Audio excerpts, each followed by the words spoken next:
Music has always been a part of theater, but in the early 20th century, the cultural traditions of opera and the everyday entertainments of music hall and vaudeville stage came together into a new kind of musical theater, one that blended catchy tunes with serious themes. Welcome to the history of the 20th century.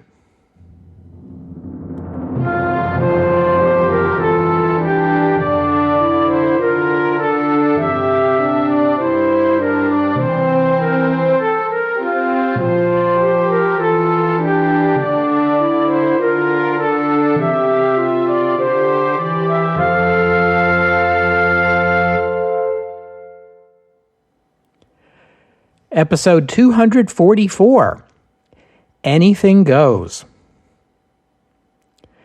Theater, as an art form, probably predates civilization. It is likely that human beings have been acting out stories in front of audiences for tens of thousands of years, and you can find this form of expression in cultures around the world. In our Western culture, we generally think of theater as beginning with ancient Greece, and entire ancient Greek plays have survived into the modern world. The word theater itself is Greek in origin. It also seems likely that for as long as there has been theater, theatrical performances have included not only the staging and acting of plays, but also of related arts, particularly music, dance, and pantomime, either as part of the play, or before, or after, or during interludes within. During the Middle Ages, Europe saw what we might call highbrow theater, sponsored by one or the other of the Lord's spiritual, the church, or the Lord's temporal, the state. These performances were serious, high-minded, and they were intended to educate and uplift. There were also traveling performers who eked out a marginal existence entertaining ordinary people in exchange for more modest compensation. These performances were all about fun. They relied heavily on comedy and often strayed into the dangerous territories of mockery and bawdiness, speaking the unspeakable, though perhaps through a story or an allegory. We might call this lowbrow theater. As an aside, I'm going to be using these words highbrow and lowbrow to describe arts and entertainments in this episode because they're convenient terms and easy to understand. To my mind, the distinguishing characteristics of highbrow are that it is more restrained and often requires the audience to have some familiarity with the form in order to fully appreciate it, while the distinguishing characteristics of lowbrow are that anything goes and anyone can understand what's going on. I don't intend these as value judgments. Whatever people may say, we all enjoy lowbrow entertainments, and we are all capable of appreciating highbrow entertainments if we're willing to invest some effort in learning how they work. Not everyone wants to bother with that, though, and that's fine. Different strokes for different folks, as they say. England, and later the larger English-speaking world, developed a rich heritage of both kinds of theater. Naturally, I have to name-check William Shakespeare here, who well understood the value, both artistic and financial, in threading the needle between highbrow and lowbrow entertainment. At the very same time, Shakespeare was at the peak of his career in London, or to be more precise, in Southwark. Italian composers were presenting the first examples of a new musical and theatrical form, opera. Operas are essentially plays in which everything is sung, with orchestral accompaniment. From the early days of the form, operas typically included singing in two distinct styles. The first is recitative, which is not so much a song as sung dialogue. There is usually no meter and no rhyme, and the accompaniment is limited. In the early days, it was a harpsichord and a cello. The second is arias, which are more like songs. Usually the words are in meter and the lines rhyme, and arias are accompanied by the full orchestra. Recitative is less interesting musically, but it is where the characters talk to one another and the plot moves forward. Arias are musical showpieces in which the characters express their thoughts and feelings almost as an aside to the audience, really. And during an aria, the plot stops dead in the water. In the Europe of the Belle Epoque, you could still distinguish this two-tiered system of arts and entertainment.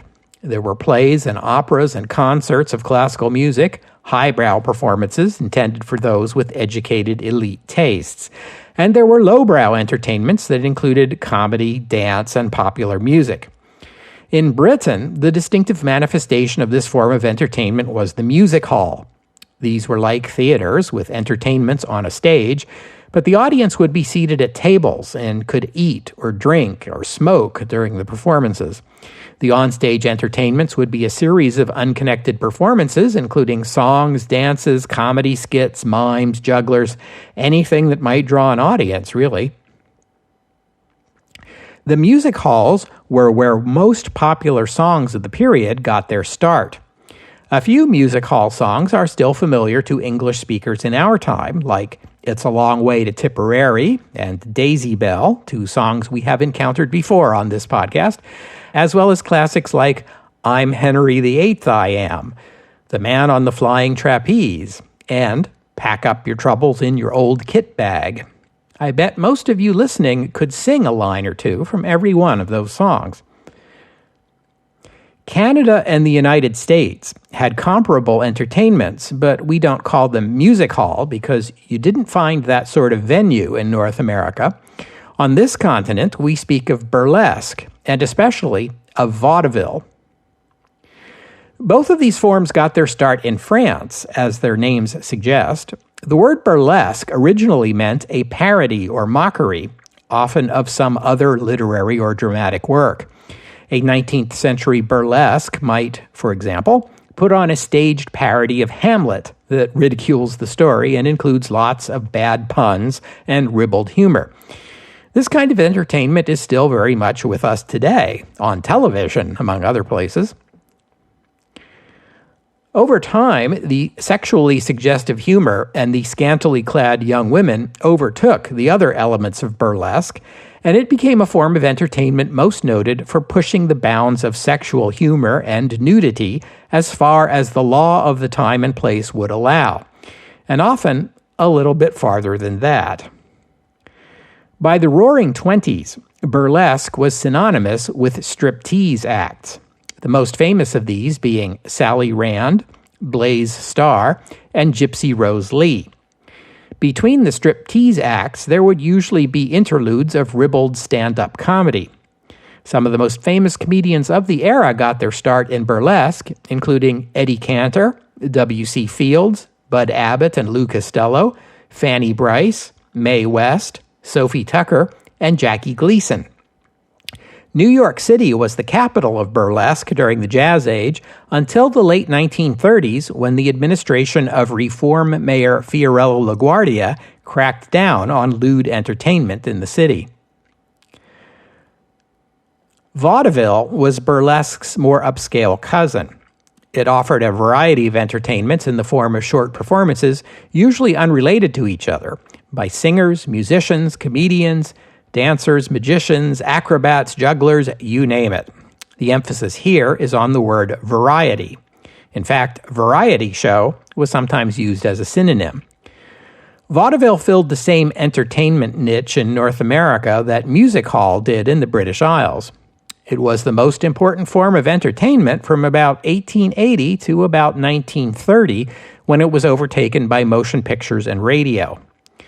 I won't bother to list the biggest vaudeville stars of the early 20th century. Anyone who sang or danced or did comedy likely got their start in vaudeville. I'm talking everyone from Judy Garland to the Marx Brothers to Sammy Davis Jr. to Jack Benny to Kate Smith. And the burlesque comedians I listed a minute ago also had cleaned up versions of their acts that they performed on the vaudeville stage.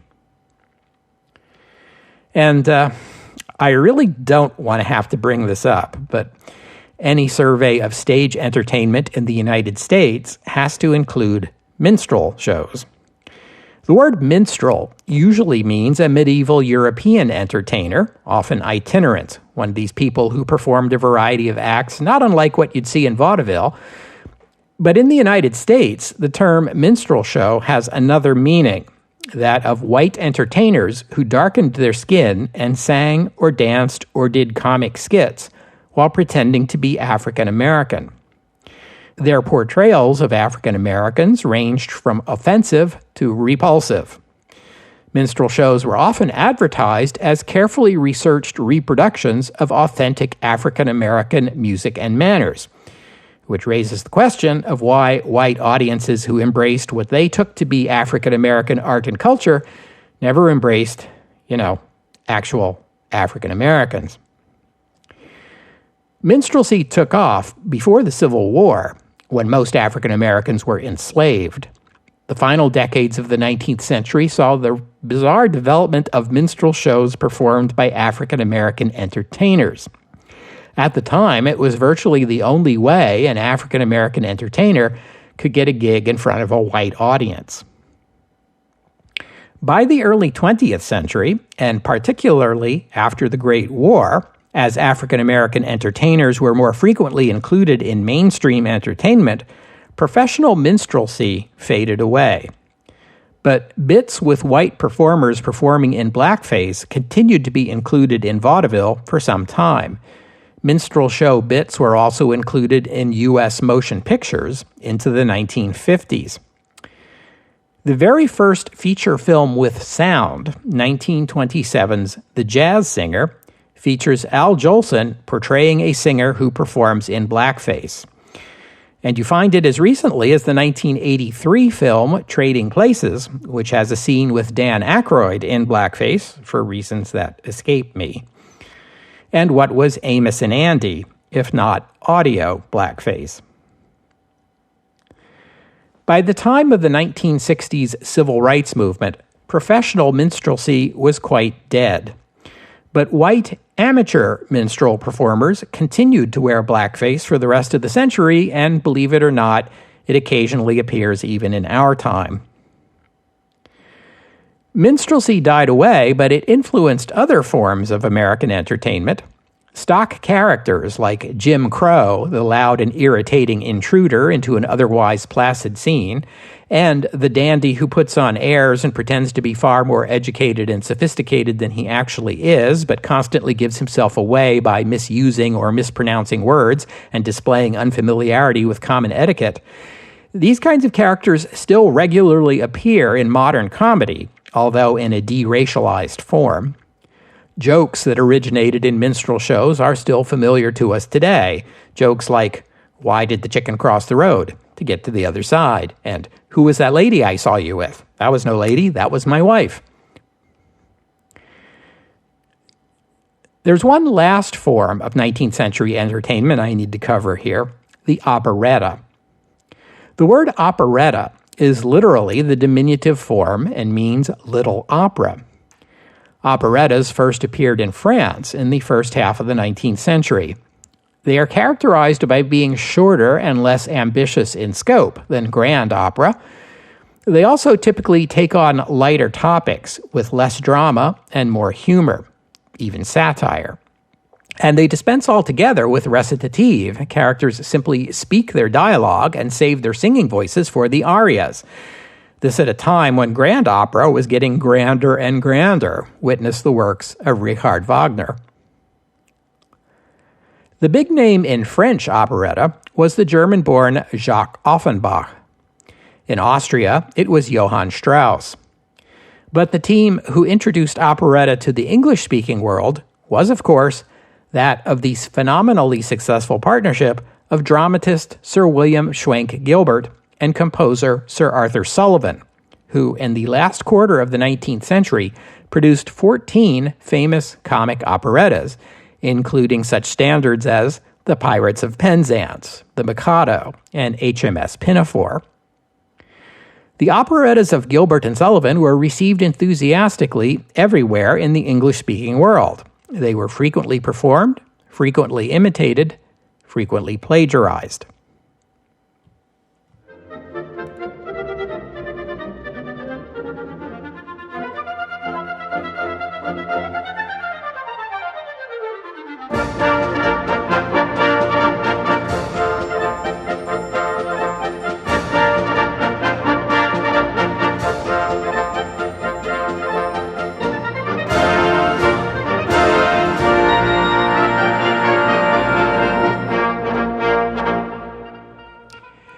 In contrast to French operetta, which was often risque, Gilbert and Sullivan produced tame, family-friendly shows you wouldn't be ashamed to take your children to, or your grandmother.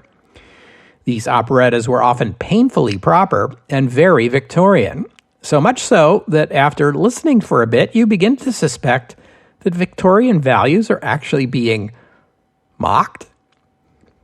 Examples are legion, but my personal favorite comes from the lesser-known work Utopia Limited, in which a British financial expert explains to the natives of a South Sea island the benefits of incorporation, which he defines as a group of men, all peers if possible, who form an association beginning with a public declaration of the extent to which they mean to pay their debts. And I quote from his aria, "That's called their capital. If they are wary, they will not quote it at a sum immense. The figure's immaterial. It may vary from 18 million down to 18 pence. I should put it rather low. The good sense of doing so will be evident to any debtor. When it's left to you to say what amount you mean to pay, why, the lower you can put it at, the better." You know, now that I recite these lyrics aloud, I can almost believe that somebody is being made fun of. On the surface, this is light, fluffy, inoffensive entertainment, but underneath that cotton candy exterior lies something with a little bit more bite. You might label the kind of entertainment produced by Messrs. Gilbert and Sullivan middlebrow. It is light. You don't need a background in opera to appreciate it. It is inoffensive. You wouldn't be ashamed to be seen by your boss or your mother at one of their productions. And yet, if you dig a little, you will find ideas that reward the effort. This is why I'm labeling these entertainments highbrow, lowbrow, and now middlebrow. In the stratified aristocratic 19th century, expensive highbrow entertainments like opera and orchestral concerts were just the thing for the wealthy, powerful, aristocratic elites with lots of time and money on their hands. More lowbrow entertainments like music hall or vaudeville can be supported with ticket sales to people of modest means because they don't require a lot of investment. Operetta represents the beginning of a newer middle form of entertainment aimed at the sensibilities and the pocketbooks of the newly emerging middle class with money to spend. But it was not only about their income and their numbers. Modern urban transit systems made it cheaper and easier to get to the theater. Street lighting made it safer. The result was that stage shows enjoyed longer runs than ever before. In the first half of the 19th century, a show that ran for 100 performances in London or New York was remarkable. By the end of the century, the works of Gilbert and Sullivan regularly ran for more than 500 performances. These new, longer runs made it feasible to invest more money in the show, since you could amortize the cost over more performances. This meant innovations such as the construction of full 3D sets rather than a mere painted backdrop, and the introduction of electric lighting, in different colors even, to add visual interest. Sir Arthur Sullivan passed away in 1900, and British audiences drifted away from operetta and to the new Edwardian musical comedies. In the United States, the operetta tradition was carried on by Irish-American composer Victor Herbert, best known for 1903's Babes in Toyland and 1910's Naughty Marietta. The tradition continued even into the 1920s, notably with the aid of two other immigrant composers, Zygmunt Romberg, born to a Jewish family in Hungary, and Rudolf Frimmel, a Czech born in Prague, then part of Austria. Meanwhile, in London, these musical comedies I alluded to were taking over the theaters. They resembled the works of Gilbert and Sullivan in some respects, but they replaced the airy, sophisticated arias with songs in the style of contemporary popular music. Generally, the songs and the story were written by different people, and often didn't have a lot to do with each other. Songs were sometimes changed or replaced during a show's run in the hope of enticing people to come back and see it again. This style of musical theater also migrated to the United States, which already had its vaudeville traditions. The U.S. was also importing from France the revue, spelled the French way, R-E-V-U-E. This is supposed to represent a review of the most popular entertainments of the moment. The absolute king of this style of show was the impresario Florence Ziegfeld, who staged an annual extravaganza known as the Ziegfeld Follies every year from 1907 through 1925, and again in 1927, and then one last production in 1931. He died in 1932. Ziegfeld was a master showman, and the Ziegfeld Follies featured productions of the most popular songs of the time, with the Ziegfeld Girls, a large troupe of women chorus dancers performing with elaborate costumes and sets, along with comedy routines by the most popular comedians of the era. These were really elaborate, upscale vaudeville shows, but Ziegfeld paid his performers top dollar, and he made it back by charging his audiences the exorbitant price of $5 a ticket. This at a time when a seat in a silent film theater would set you back a quarter. But these reviews, from Ziegfeld and his legions of imitators, they made no attempt to link the performances together. They were meant as a sort of buffet or sampler of what was already the most popular entertainments of the year. New songs and new entertainers required new shows every year. By the 1920s, British-style musical theater was becoming entrenched in the United States, and it was just in time to save the American songwriting profession.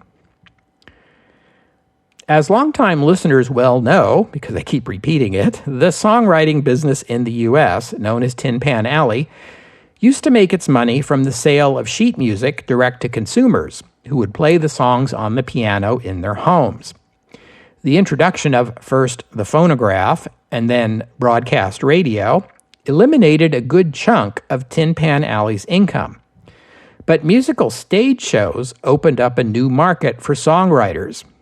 As with everything else in the Roaring Twenties, the center of gravity for musical theater shifted from London to New York, where they began cranking out light musical shows with catchy popular songs courtesy of the songwriters of Tin Pan Alley. But these shows were more than reviews. The entertainments were stitched together with something like a plot, albeit usually humorous and not meant to be taken all that seriously. Besides creating a new opportunity for songwriters, this new style of show opened a new opportunity for African American entertainers. The year 1921 saw the premiere of Shuffle Along, the first ever all African American stage show on Broadway. The plot revolved around two business partners who agreed to run against each other for mayor in the town that they live in, after secretly agreeing that whichever of them wins will appoint the other one chief of police, and afterward, the two of them will run the town forever. But they fall to bickering between themselves and are voted out of office. As was typical of these shows, the plot was mostly an excuse to stitch some cool songs together, songs with a notable jazz influence.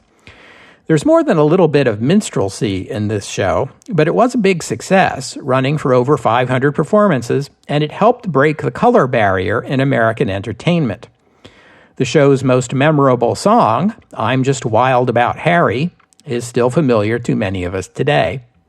One of its chorus line dancers, Josephine Baker, would soon leave New York for Paris and become a huge success on the stage in Europe. If you're of my age and you think about musical theater in the 1920s, the first show that comes to your mind is very likely No No Nanette, which opened in Chicago in 1924 and on Broadway and the West End the following year, and then experienced a successful, nostalgic Broadway revival in 1971.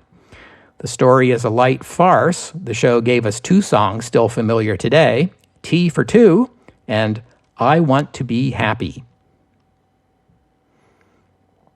The kings of 1920s musical theater, though, were George Gershwin, whom we have already met in episode 227, and his brother Ira, who collaborated with him as lyricist on a string of successful Broadway shows.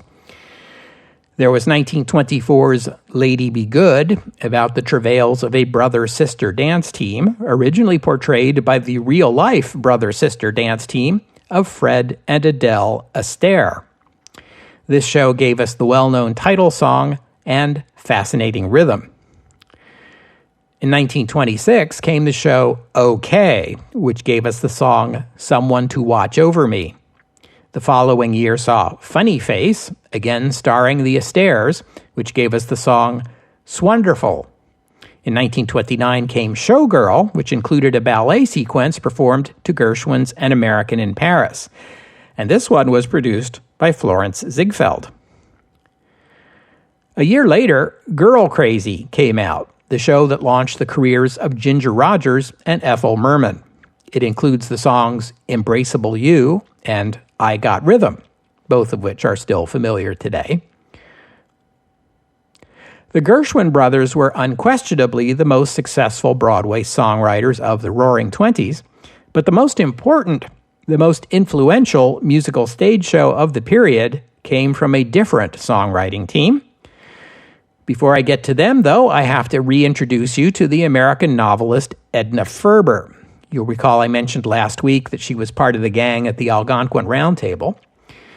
Born in Kalamazoo, Michigan, Ferber and her family were Jewish, and they faced serious anti-Semitism in the American Midwest. Deprived of the opportunity to study acting, which was her first love, Ferber got a job as a reporter for the United Press Association and began to write novels on the side.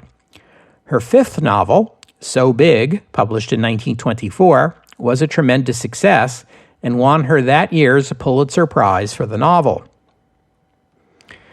Soon after, Ferber took an interest in showboats, which were floating theaters that plied the waterways of the United States, particularly the Mississippi River. The performers lived aboard these boats as they traveled from town to town and put on stage plays and song and dance shows at every stop. They were already fading away by 1925 when Edna Ferber discovered them. She was intrigued by the mix of drama, romance, and nostalgia life aboard one of these boats could evoke, and was inspired to write the novel Showboat, published in 1926, a sweeping tale that covers 3 generations of performers aboard one showboat from the 1880s to the 1920s, a story thick with romance, drama, and involving an interracial couple and their struggles in the South of the time. The composer Jerome Kern read Showboat and was sufficiently taken by the novel to meet with Ferber to discuss adapting it into a stage musical. At first, Ferber was put off by this suggestion, envisioning one of the lighthearted, lightly plotted song and dance shows typical of the period. She thought this wholly inappropriate treatment for a story like Showboat. But Kern won her over by pledging to preserve the serious themes of the novel. Kern, together with lyricist Oscar Hammerstein II, composed a number of songs for the proposed show and performed them for Florence Ziegfeld, who was then at the peak of his own career. They reasoned that Ziegfeld, noted for his grand spectacles, was the ideal producer for what would have to be an elaborate production. Ziegfeld took to the idea at once, declaring that this show is the opportunity of my life. You may recall a fellow named Paul Robeson, whom I mentioned back at episode 204 when we were in the year 1919, and Robeson, the only African-American student at Rutgers College, was valedictorian of that year's graduating class. Robeson went on to Columbia Law School, but abandoned the practice of law soon after graduation because of the racism he encountered. He also had played a little professional football on the side during school, but his big break came in theater, where he landed the lead roles in first, The Emperor Jones, and next, All God's Chillun' Got Wings, both plays written by Eugene O'Neill. Robeson became famous as a stage actor, though he also performed concerts in which he sang spirituals. Kern and Hammerstein created a role in Showboat with Robeson in mind, an African-American stevedore named Joe. Alas, Robeson was unavailable for the premiere of the show, although he did eventually perform the role of Joe in London and then later in New York when Showboat was revived there. The song that Kern and Hammerstein wrote for Robeson would become the biggest hit of the show and inseparable from the name Paul Robeson. Old Man River is Joe's lament at how, unmoved by the suffering of the people along its banks, the placid Mississippi River just keeps rolling along. Showboat, the musical, premiered in 1927 at Ziegfeld's own newly built 1,600-seat theater on 6th Avenue above 54th Street, and was a critical and commercial success. It was the first Broadway show with an integrated cast, the first to tell a story about an interracial relationship, and the first to take a serious look at racism. Even more than that, though, it was something new.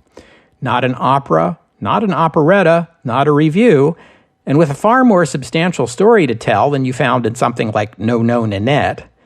It was the first real Broadway musical, a show in which the plot is not just a thin excuse to perform some songs and dances, but an equal partner with the music, which illuminates the themes explored by the story.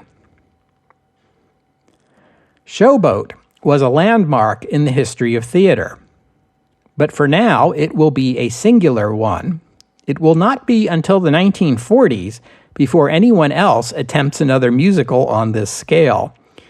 The history books will tell you that the stock market crash of 1929 and the Great Depression that followed soured the public on heavy, serious fare, and tastes turned back toward light and happy entertainments. There is truth in that, I am sure, but there are a couple of other factors to consider. It was hard to raise money for a big, spectacular show in Depression-era America, even if your name was Florence Ziegfeld. And the introduction of talking motion pictures you could attend for a fraction of the price drew audiences away from live productions.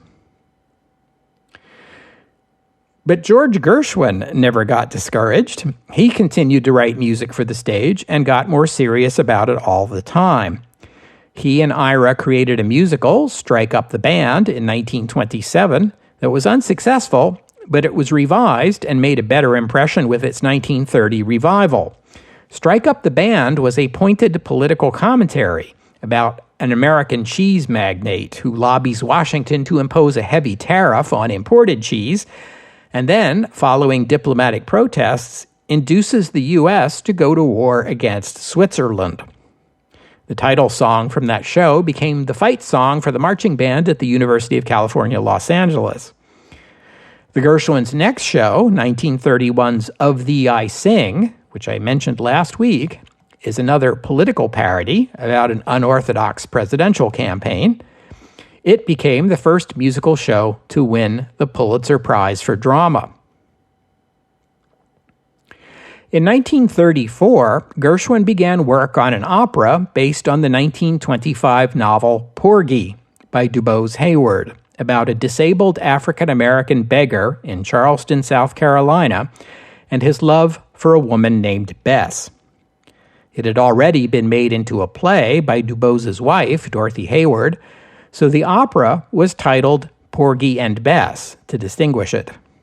Porgy and Bess premiered in 1935 in Boston and afterward on Broadway. With the exception of a few minor parts, all the players were African American and all classically trained singers. The show was a commercial failure in its own time, although it produced some well-known songs, including Summertime, Bess You Is My Woman Now, and It Ain't Necessarily So.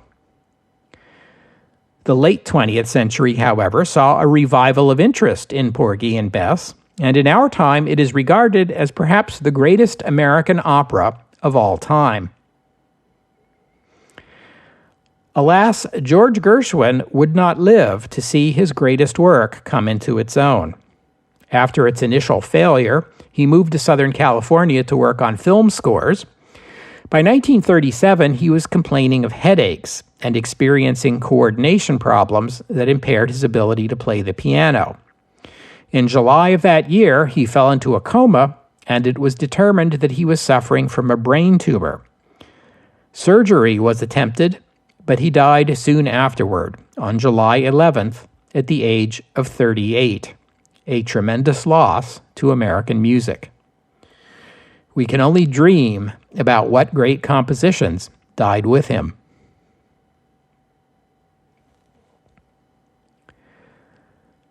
We'll have to stop there for today. I thank you for listening, and I'd especially like to thank Matthew and Steve for their kind donations, and thank you to Lucas for becoming a patron of the podcast. Donors and patrons like Matthew, Steve, and Lucas help cover the costs of making this show, which in turn keeps the podcast available free for everyone. So my thanks to them, and to all of you who have pitched in and helped out. If you'd like to become a patron or make a donation, just visit the website, historyofthe20thcentury.com, and click on the PayPal or Patreon buttons. The podcast website also contains notes about the music used on the podcast. Sometimes it's my own work, sometimes it's licensed, but many times the music you hear here is free and downloadable. If you hear a piece of music on the podcast and you would like to know more about it, including the composer, the performers, and a link to where you can download it, that would be the place to go. While you're there, you can leave a comment and let me know what you thought about today's show. And you can follow the podcast on Twitter at History20th. That's at History20th. And I hope you'll join me next week on the history of the 20th century as we turn our attention from New York to Paris, which has its own music hall traditions. And New York City may be the up-and-comer of the moment, but Paris remains a major center of art and culture. The crazy years, next week, here on the history of the 20th century. Oh, and one more thing. I feel I would be remiss if I didn't mention one more songwriter before I left you today, a songwriter whose work was and is notable for its sophisticated lyrics coupled with provocative subject matter. His first Broadway success was the 1928 musical Paris, which featured the song Let's Do It. Later shows would give us You Do Something to Me and What Is This Thing Called Love? Cole Porter so impressed Irving Berlin that the older songwriter took out advertisements at his own expense to champion the younger composer's songs. The year 1934 probably marks the peak of Cole Porter's career, although he continued to write music and songs successfully for decades to come. That was the year that Anything Goes premiered on Broadway, starring Ethel Merman and featuring a number of Porter songs that have become standards, including I Get a Kick Out of You, You're the Top, It's De-Lovely, Let's Misbehave, and of course, the title song. And if you will indulge me for a moment of reminiscence, in the closing days of the 20th century, America Online was conducting a poll of the greatest song of the century. Similarly, National Public Radio was doing the NPR 100, their list of the 100 most important pieces of American music of the 20th century. These projects got me thinking about what I would nominate as the greatest American song of the 20th century. I thought to myself, you have to lay out your criteria first for what the song of the century would be. An American composer, of course. It would have to be a song that was popular in its own time, but still familiar to us today. It should be by a composer who produced a lot of great songs, no one-hit wonders, please. And the ideal song would not be merely good and popular, but also somehow summarize the 20th century itself. Well, as soon as I put together that list of criteria, the winner became obvious. In the words of Cole Porter, in olden days, a glimpse of stocking was looked on as something shocking, but now, God knows, anything goes. The song of the century.